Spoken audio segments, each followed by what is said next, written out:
everyone, I'm Tiara, management student from University of Teknofat Indonesia. So, is this first video about technopreneurship material? They're about customer and market, so let's learn with me. Di era digital seperti sekarang, menjadi technopreneur bukan sekedar ciptain teknologi. Kunci sukses di technopreneur itu ada pada pemahaman mendalam terhadap customer dan market. Tanpa ini, teknologi yang canggih pun bisa gagal. Nah, kenapa sih customer dan market penting bagi technopreneur? Yang pertama, untuk validasi ide produk. Apakah ada yang butuh solusi kamu? Nah, kalau enggak, ide secanggih pun akan sia-sia. Yang kedua, untuk mengurangi resiko kegagalan. 90% startup gagal karena nggak memahami kebutuhan pasar. Yang kedua, mengurangi resiko gagal.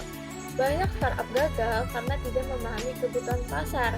Yang ketiga, mengembangkan produk sesuai kebutuhan. Dengan feedback dari customer, kamu bisa buat produk yang lebih tepat guna. Yang keempat, membuat strategi marketing yang efektif. Karena nggak semua orang adalah target. Untuk mengetahui segmen pasar akan mempercepat pertumbuhan bisnis technopreneur.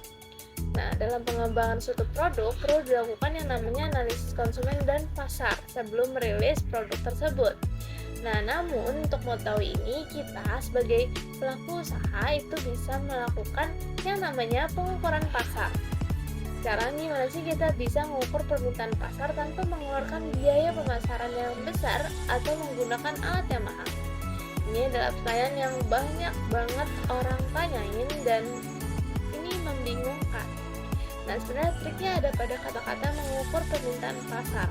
Untuk memperkirakan permintaan pasar, kita perlu mengidentifikasi jenis pasar tempat perusahaan rintisan yang akan beroperasi. Pada dasarnya itu ada 4 jenis pasar. Nah, masing-masing dari keempat jenis pasar ini memiliki model penjualan, siklus penjualan, kebutuhan modal, dan tingkat adopsi yang beda-beda. Nah, yang pertama itu contohnya pasar yang udah ada. Yang pertama, ketika investor dan pengusaha itu mengejar pasar yang udah ada, keuntungannya adalah resiko pasarnya itu kecil atau mungkin tidak ada. Nah, biasanya pasar ini ada pesaing dan pelanggan yang menginginkan dan membutuhkan kinerja yang lebih baik, dan teknologi biasanya menjadi faktor pendorong. Nah, selanjutnya penempatan ini didorong oleh produk dan seberapa besar nilai yang diberikan pelanggan pada fitur-fiturnya. Nah, tapi pasar ini resikonya adalah berpikir bahwa pesaing itu lambat.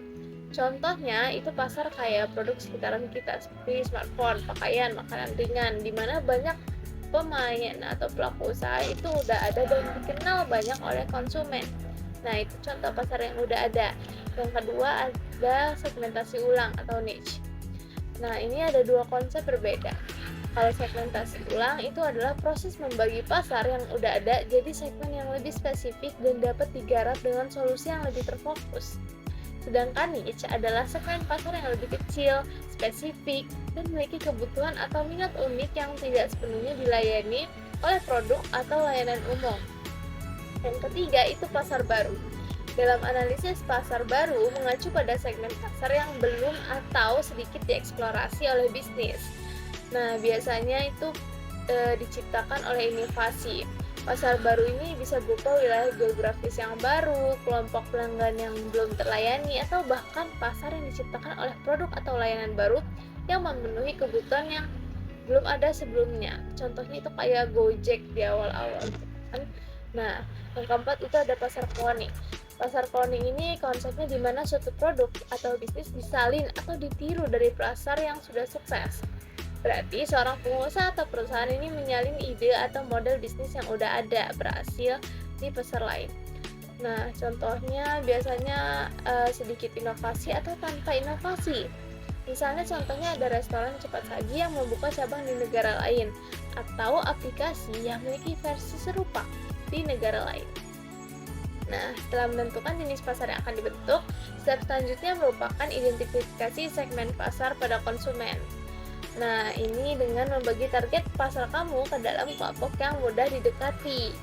Jadi ada turunan-turunannya berdasarkan demografi, kebutuhan, prioritas, minat umum, dan kriteria psikografis atau perilaku lainnya biar kamu lebih memahami target audiens.